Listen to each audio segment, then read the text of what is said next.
La vie en trois lettres, le journal en trois titres sur Canal 3 Bénin. Mesdames, Messieurs, bonsoir. Voici le sommaire de cette édition. L'actualité nationale avec le compte à rebours lancé ce lundi pour le dépôt des dossiers de candidature à la Commission électorale nationale autonome. Les partis politiques désireux de prendre part aux prochaines élections communales et municipales se font encore désirer, mais la Sénat, quant à elle, est prête à les recevoir, en tout cas avant le 11 mars prochain. Vous entendrez les explications de la vice-présidente de l'institution dès le début de ce journal.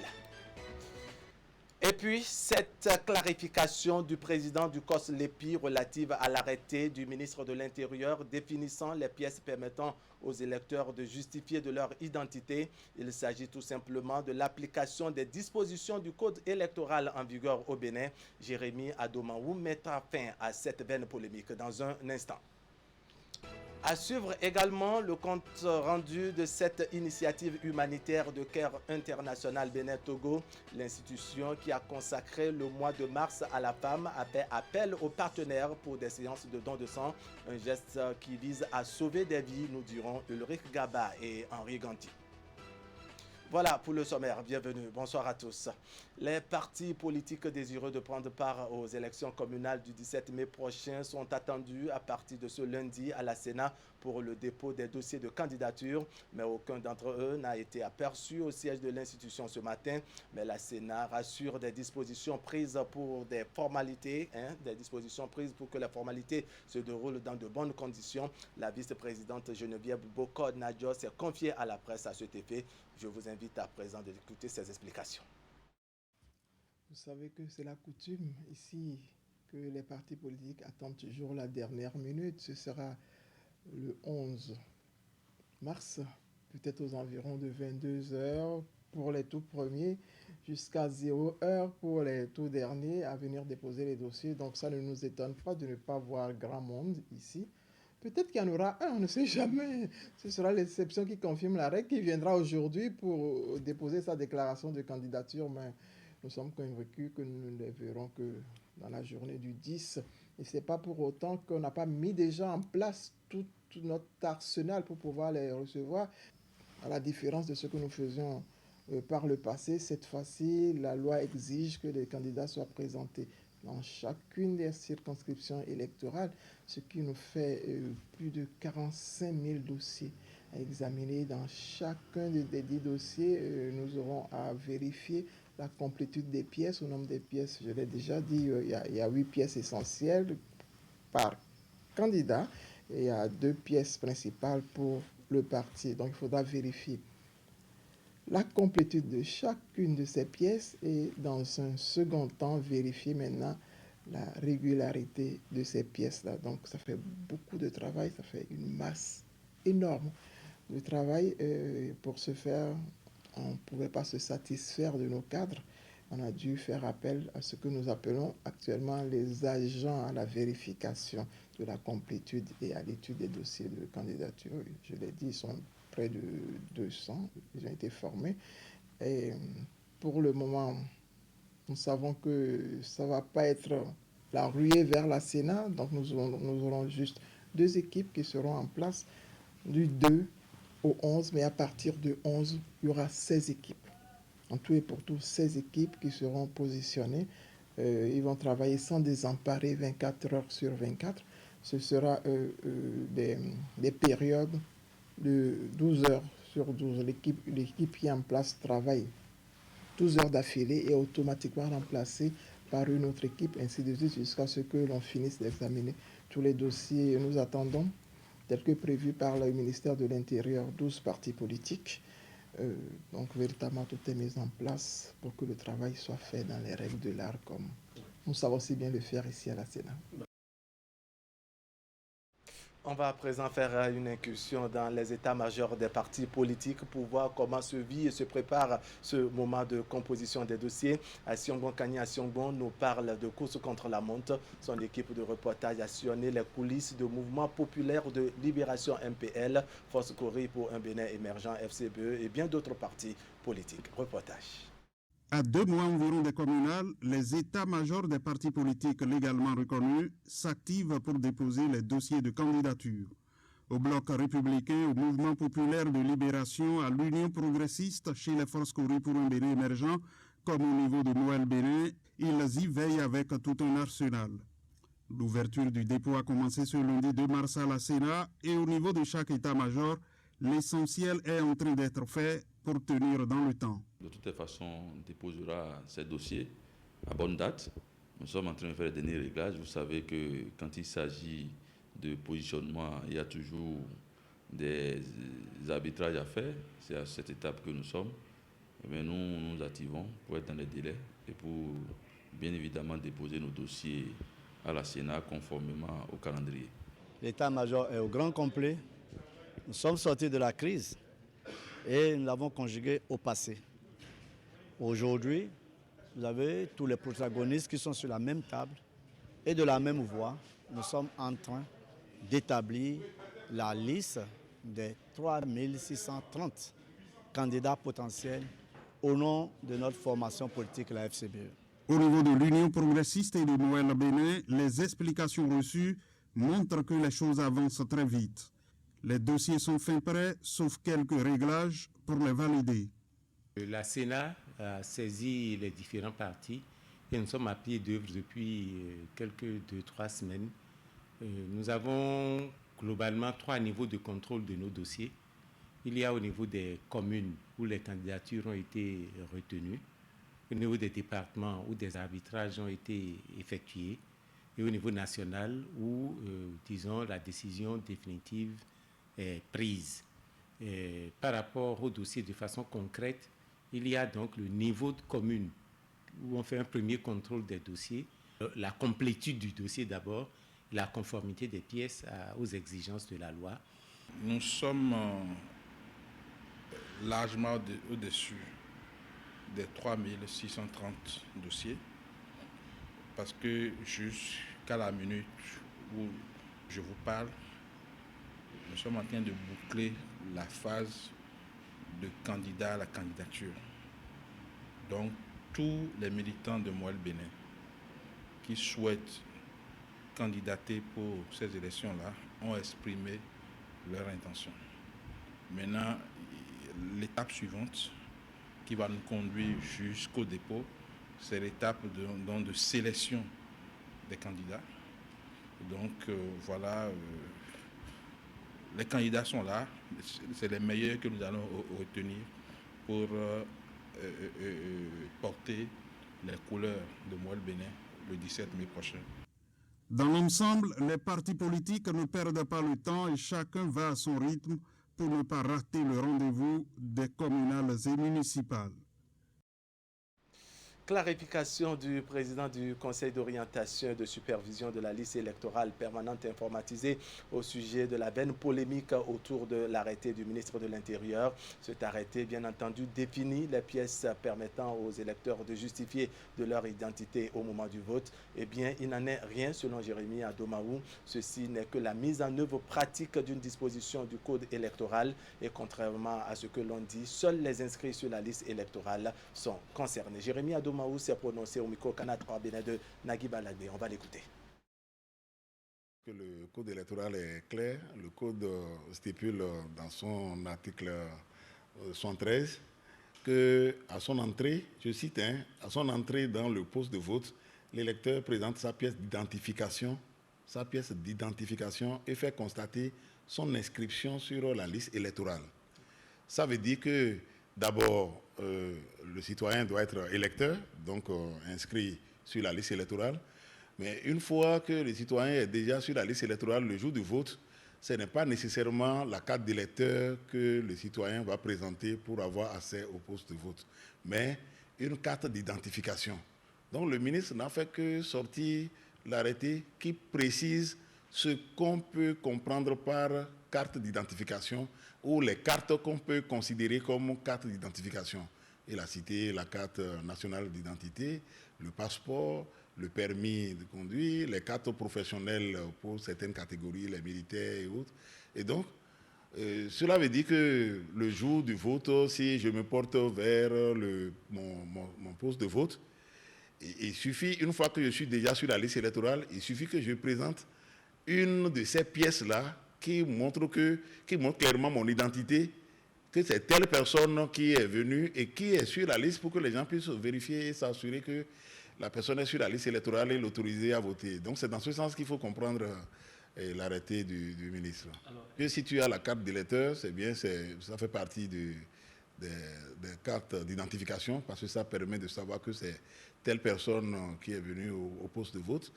Mais si tu as aussi une autre carte qui permet de t'identifier clairement, du moment où tu es déjà inscrit sur la liste, si tu as ta carte d'identité nationale, ton passeport ou ton permis de conduire, et là, tu as accès. Ça permet aux gens de vérifier que c'est effectivement telle personne qui est là et que son nom est bien inscrit sur la liste électorale et tu es autorisé à voter. Il faut dire qu'au cours de la descente de nos équipes de reportage dans les états-majors des partis politiques, ils ont recueilli les avis de quelques acteurs politiques donc sur l'arrêté ministériel, sur l'arrêté du ministre de l'Intérieur et de la Sécurité publique portant donc conditions d'identification des électeurs. Je vous invite à présent à suivre leur avis, comme je le disais.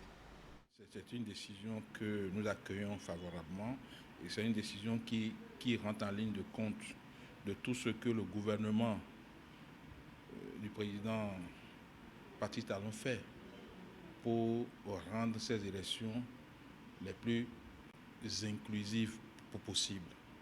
Donc voilà, vous savez, ce n'est pas que ça. Il y a eu donc la facilitation dans la délivrance des certificats de résidence, la facilitation dans les légalisations, et la facilitation dans la délivrance des quitus fiscaux, etc., etc. En réalité, c'est une décision d'abord prévue par la loi. Et au niveau de la loi, cette initiative est heureuse, il faut l'avouer. Pourquoi? Dans nos villages, en effet, beaucoup de femmes, beaucoup de gens, beaucoup de cultivateurs ont égaré les cartes. Mais ils se sont fait enrôler, ils se sont fait enregistrer, ils sont sur les listes électorales. Si quelqu'un est sur la liste électorale, si quelqu'un s'est fait enrôler, il faut simplement une pièce capable de l'identifier, que c'est lui qui est sur la liste. Et je dis bravo au ministère de l'Intérieur par rapport à ce seul critère-là, de dire qu'une carte d'identité, un permis de conduire, toutes les pièces capables de faire l'identification de l'électeur sont autorisées.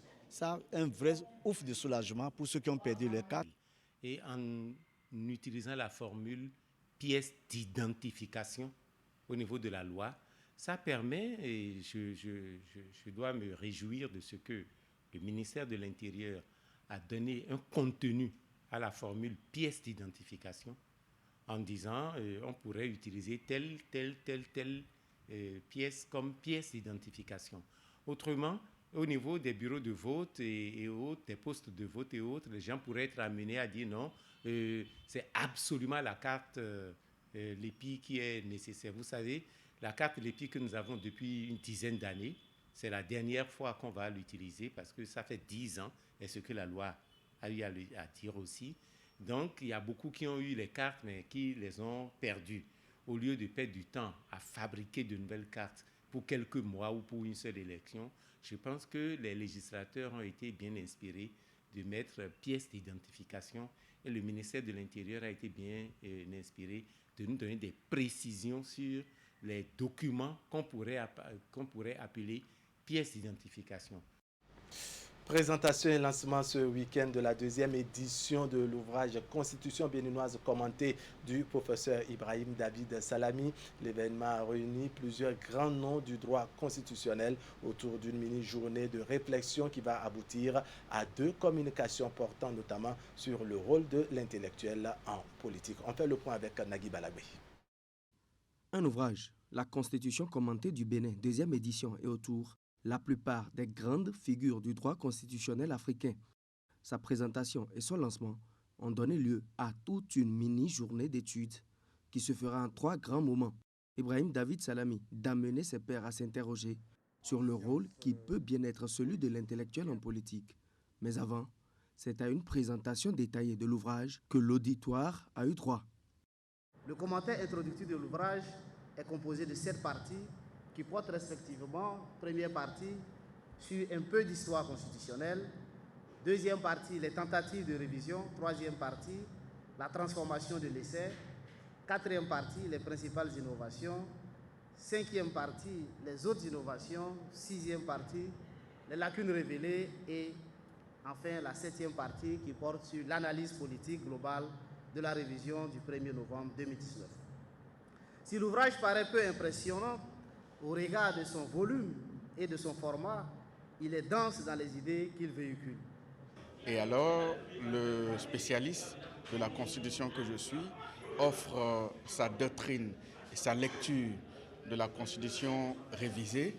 Et c'est ça que j'ai fait en édition de poche pour mettre à la disposition des étudiants, des universitaires et du citoyen une Constitution expliquée par un expert de la Constitution. Ça va permettre à ceux qui n'ont pas forcément des compétences en droit ou qui ont des compétences dans d'autres matières de pouvoir se faire une lecture plus simple, plus facile des changements qui ont pu avoir lieu et de leur implication sur la vie politique du Bénin.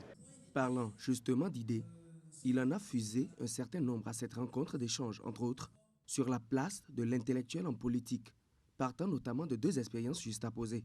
Celle de Dodzi Kokoroko, universitaire et actuel président de l'université de Lomé d'une part, et de Seni Ouedraogo, agrégé des facultés de droit et actuel ministre de la fonction publique du Burkina Faso. Alors c'est une réflexion à laquelle j'ai invité mes collègues étrangers pour venir nous dire quelle est leur expérience du parcours de l'intellectuel en politique. Est-ce qu'un intellectuel ne se trahit pas en faisant de la politique? Ou alors, ne s'engageant pas en politique, est-ce qu'il ne trahit pas son rôle d'éclaireur de la société? Et je dirais que l'intellectuel ou l'universitaire est un politique qui s'ignore. Il est un politique qui s'ignore. La politique de l'universitaire, cette première idée force, de par l'expérience qui est la mienne, et qui est unique d'ailleurs, convoquera un certain nombre d'éléments, notamment la compétence, la confiance du politique, l'audace et le goût du risque et les résultats. Il me semble qu'aujourd'hui, le monde s'est davantage compliqué, complexifié, et que les problèmes que sont appelés à résoudre les professionnels de la politique sont des problèmes qui nécessitent des compétences techniques d'un certain niveau. C'est pourquoi ceux qui ont les aptitudes intellectuelles, qui ont les compétences dans les divers domaines, ne doivent plus se priver de prendre part à la discussion, à la construction des solutions. Organisation et engagement pour son pays, audace et acceptation de l'incompréhension, voilà les clés. Sinon qu'en fait, l'université, pour les conférenciers, devrait mener au pouvoir, si ce n'est déjà le pouvoir. Réflexion sur les échanges commerciaux au sein des communautés économiques régionales, cas de la CEDEAO. C'est la thèse brillamment défendue samedi dernier par Hippolyte Djegou. Après plusieurs années donc de recherche, cet officier supérieur des douanes et droits indirects décroche son doctorat en droit public de l'université d'Abomey-Calavi face au jury international. Il a soutenu le fruit de ses recherches. Retour sur les temps forts de la soutenance dans ce reportage signé Ulrich Gaba. Face au jury international réglementairement constitué et présidé par la première autorité de la Cour des comptes du Niger, l'impétrant est serein. Après plusieurs années de recherche, cet officier supérieur des douanes et droits indirects propose des réflexions sur les échanges commerciaux au sein des communautés économiques régionales, cas de la CEDEAO. Un thème d'actualité qui intéresse à plus d'un titre le jury. L'impétrant a abordé un sujet d'actualité, un sujet pertinent, en ce sens que le sujet traite des échanges commerciaux dans l'espace de la CEDEAO. Or, avec le processus d'intégration économique, vous n'êtes pas sans savoir qu'aujourd'hui, ce sont des questions qui occupent l'actualité et qui occupent également le devant de nos intérêts de nos pays. Au regard donc de la pertinence de cette thèse dirigée par l'agrégé des facultés de droit Dodzi Kokoroko, professeur titulaire de droit public et de sciences politiques et président de l'université de Lomé Togo, l'impétrant subira des secousses. Le jury évalue ses capacités et ses aptitudes à défendre le fruit de ses recherches.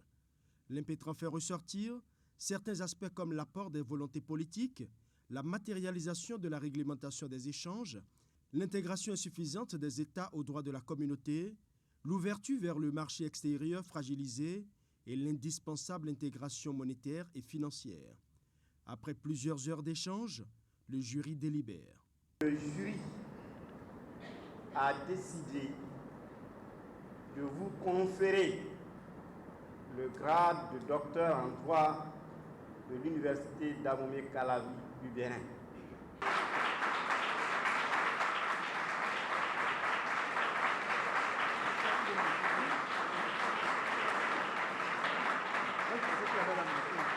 Pour le nouveau docteur de droit public, la thèse défendue relève avant tout d'une conviction personnelle. Il insiste sur l'intégration juridique pour corriger les aléas qui s'observent dans les échanges commerciaux. Ma conviction, c'est qu'on ne peut pas construire un marché commun sans reconstruire l'intégration juridique. Il faut que le droit communautaire soit bien appliqué et appliqué de façon cohérente dans tous les pays, dans l'espace UEMOA. Et l'institution qui a un grand rôle à jouer dans la construction de cette intégration juridique, c'est la justice communautaire.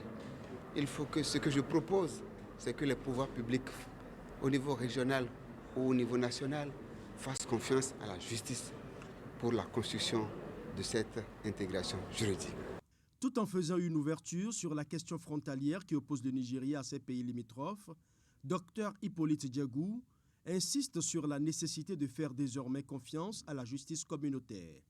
Mais il précise que cette justice doit être dotée de moyens politiques, juridiques et matériels pour qu'elle puisse enfin jouer convenablement son rôle de catalyseur déterminant dans le cadre de la constitution d'un marché commun.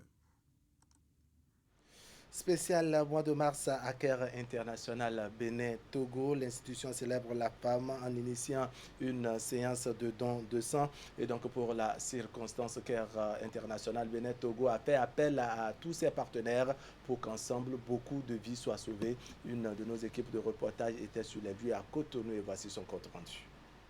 March for Women, le mois de mars dédié aux femmes. Caire International Bénin-Togo donne un cachet spécial à cette consécration de la femme à travers une séance de don de sang. L'objectif de cette initiative est de célébrer la femme autrement en préservant la vie. Le don de sang, c'est une manière de dire à la population béninoise que nous sommes là, nous sommes derrière les femmes et une façon de redonner la vie aux personnes en souffrance, c'est aussi de donner le sang. Donc c'est quelque chose de symbolique pour montrer que nous sommes là. Elles sont nombreuses ces femmes qui perdent la vie en la donnant. Caire International Bénin-Togo mobilise donc pour cette opération tous ses partenaires. C'est la Fédération des énergies, en signe de solidarité et de soutien à tous ceux qui agonisent dans les hôpitaux et qui ont besoin du précieux liquide vital. Nous luttons contre la pauvreté ensemble. Donc quand il y a cette occasion aussi pour être en solidarité avec les femmes, pour lutter contre les défis auxquels les femmes sont confrontées, c'est aussi l'occasion de se mettre ensemble avec les partenaires dans le même esprit de partenariat pour montrer la solidarité derrière les femmes et pour montrer aussi le fait que ensemble, c'est ensemble que nous allons réussir dans le combat contre la pauvreté, contre l'inégalité, ainsi de suite. Je trouve que c'est une très bonne chose de marquer la journée internationale de la femme par une telle activité. La leçon que nous tirons de notre participation ici, c'est que nous allons essayer de faire la même chose dans nos autres programmes, dans les autres activités que nous menons sur le terrain. Le don de sang, c'est une action salvatrice que nous devons vraiment cultiver. Caire a su bien choisir cette action pour célébrer la femme, la journée internationale de la femme, et en même temps prendre en compte la vie de l'enfant. Plus de 50 poches de sang sont attendues au cours de cette collecte qui dure toute la matinée du lundi 2 mars 2020. L'équipe de transfusion sanguine est fière de l'initiative prise par les responsables de Caire International Bénin-Togo. c'est le lieu d'exhorter chaque citoyen à contribuer à ce précieux don pour sauver le maximum de vies. Je voudrais d'abord remercier CARE pour cette initiative. Pour célébrer la femme, CARE pouvait choisir plusieurs autres actions. Mais ils ont pensé au don de sang. Et ils ont fait mieux, ils ont pensé aux partenaires, à leurs partenaires traditionnels. Ils ont pensé à ce que ces partenaires-là se joignent à eux pour que l'activité soit une activité de renom. Alors, aujourd'hui, nous sommes mobilisés pour aider toutes ces personnes qui sont dans nos hôpitaux et qui ont besoin de ce liquide précieux qu'est le sang pour pouvoir être sauvés. Nous sommes donné la main, l'ANTS et CARE Bénin pour pouvoir sauver toutes ces personnes. À tour de rôle, le personnel et les partenaires de CARE International Bénin Togo ont subi l'épreuve de la seringue. Cette touche particulière donnée au mois de mars qui consacre la femme relance le débat sur la place de la gente féminine et son importance au cœur de la société. Voilà, reportage signé Ulrich Gaba sur les images de Henri Ganti. Bonne nouvelle pour les populations de Sinandé et ses environs. Le top des travaux de bitumage de la route Guessou Sud, Faubourg-Sinandé est donné par le gouvernement. C'est le stade de la commune de Sinandé qui a accueilli vendredi dernier la cérémonie officielle de lancement des travaux sous l'égide du ministre d'État chargé du plan et du développement Abdoulaye Biachane.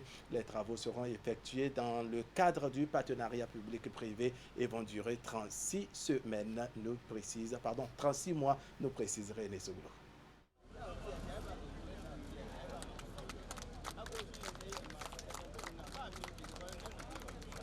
Longtemps attendu par les populations, c'est désormais une réalité. Le lancement des travaux de bitumage de la route Guessou Sud, Fort-Bourré-Sinandé. C'est au détour de cette cérémonie officielle qui a réuni population et autorités. Le bitumage de la route Guessou Sud, Faubourg-Sinandé, qui nous réunit aujourd'hui, vient réparer, je l'ai dit, une injustice dont vous, les filles et les fils de Sinandé, avez été trop longtemps victimes. Sinandé est l'un des greniers de notre pays. Votre production agricole, que ce soit en matière cotonnière ou en matière vivrière, est très importante. Vous participez énormément à notre produit intérieur brut. C'est pourquoi le président Talon a décidé de vous accorder un traitement à la hauteur de vos mérites. Mais en dehors de cette infrastructure, la commune bénéficie déjà de nombreux autres projets dans le programme d'action du gouvernement. Pas d'inquiétude pour l'avenir de ce projet d'aménagement et de bitumage d'environ 60 km de route, va rassurer le ministre des Infrastructures et des Transports. Toutes les dispositions ont été prises selon ce dernier. Les aménagements subséquents ont été définis pour donner à ces tronçons de route un bon niveau de service. Le gouvernement du président Patrice Talon ne démarre jamais un chantier sans que le financement ne soit entièrement bouclé. Le financement des présents travaux sont entièrement bouclés.